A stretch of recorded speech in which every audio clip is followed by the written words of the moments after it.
Петро Мельник. Дорогою до Кобзаря. Іду, згадавши Катерину.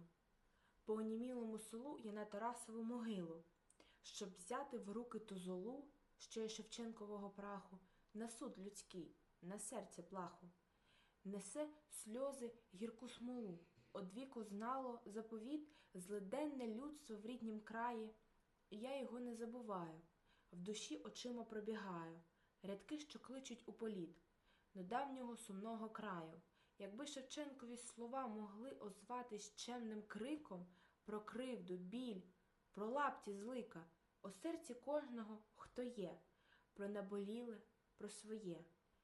Тоді б сердечний заповіт досяг межі свого послання, а та межа – людське пізнання, і открив би людству новий вік.